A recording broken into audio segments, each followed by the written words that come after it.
Welcome to Gentle Within.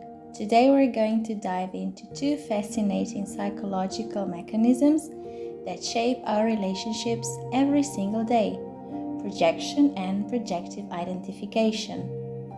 Once you understand them, it becomes much easier to tell what is truly yours and what belongs to someone else, which greatly improves communication and reduces conflict.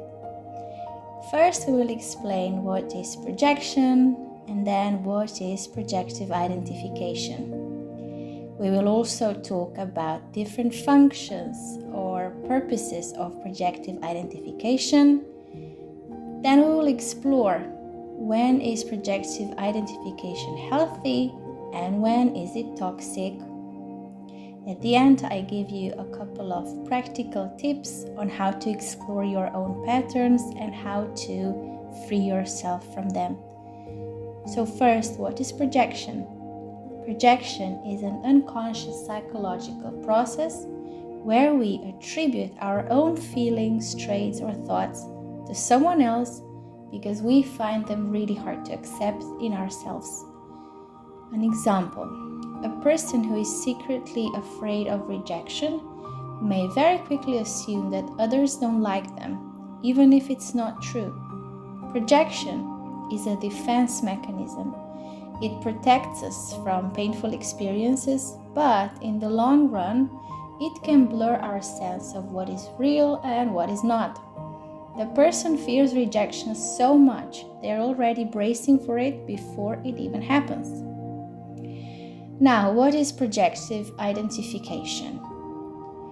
Projection and projective identification are very closely related. The difference is that in projective identification, the other person has actually taken in and is now expressing this projection. In projective identification, I will say PI from now on, we don't just send our feelings to another person. We also unconsciously nudge them to start behaving in line with the projection.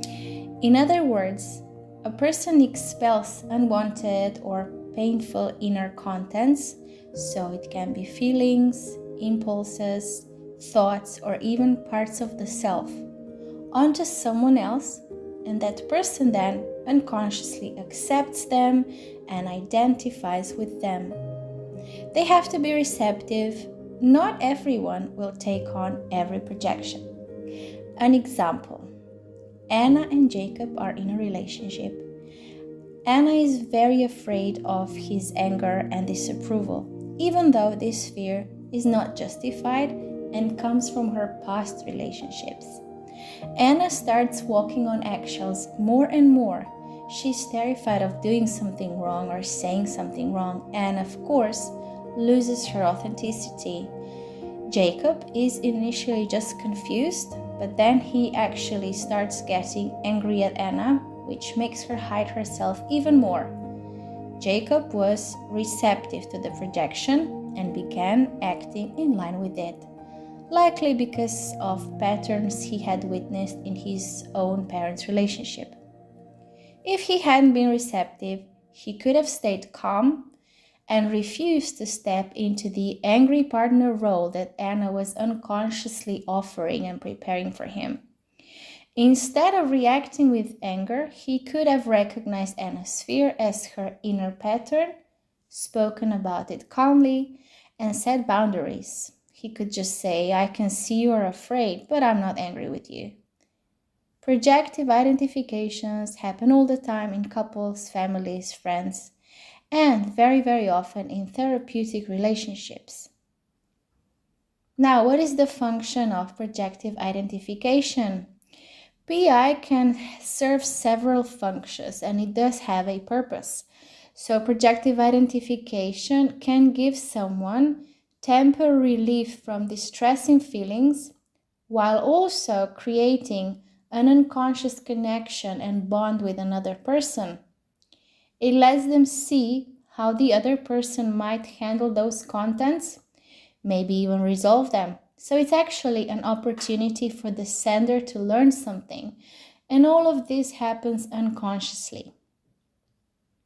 If you notice that you always become critical or depressed in a particular relationship, check whether you might be taking on something that isn't actually yours. Now, when is PI healthy and when is it unhealthy? PI isn't always toxic, far from it. In relationships, people constantly exchange emotional material in ways that enable empathy, affect regulation or emotional regulation, and also the development of mental structure. Healthy PI can help regulate feelings. For example, a person consciously hands over some inner contact to someone who can process it and return it in a manageable form. This happens all the time between a mother and her baby. This is how the child learns to regulate emotions, because a baby's nervous system is not capable to regulate on their own. So the mother receives, holds, transforms, names, and gives back the feeling. PI can also foster empathy and deeper connection. When I take in and feel another person's painful material, I can understand them better and connect with them more deeply. Also, it can serve the integration of split off parts of the self. We project unconscious material onto a friend or therapist or someone else so we can gradually become aware of it, understand it, and then reintegrate it, which very often happens in therapy.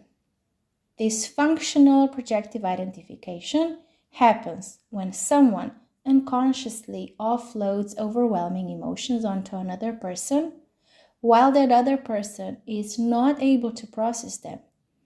This will create rigid defense patterns and enmeshed relationships. It often occurs when a person carries a lot of painful material which is very, very deeply repressed. In this case, they will try to avoid facing it at all costs, often by unconsciously placing it onto someone else who isn't able to manage it. Very often, this will be a very vulnerable person, for example, a small child. And these situations, these projections, very often lead to abuse. Unhealthy PI can also happen when the recipient uncritically takes in all projected contents as their own without reflecting on them and without returning them. An example would be a father has long repressed sadness. He projects this sadness onto his child because he can't allow himself to feel it. He probably learned a very long time ago that feeling sadness or expressing sadness is for some reason very dangerous. The child then cries all the time and no one understands why.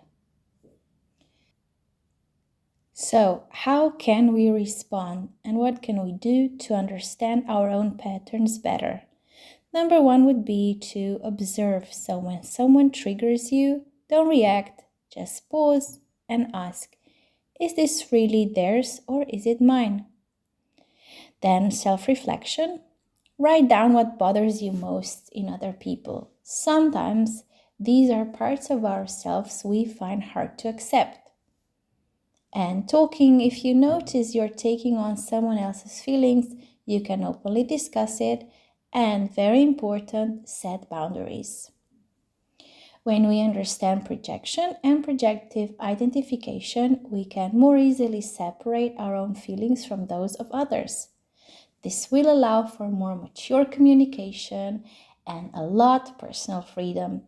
Thank you for exploring with me. I would love to read about your own experiences with projection in the comments. Don't forget to subscribe. It helps the channel more than you think. See you soon.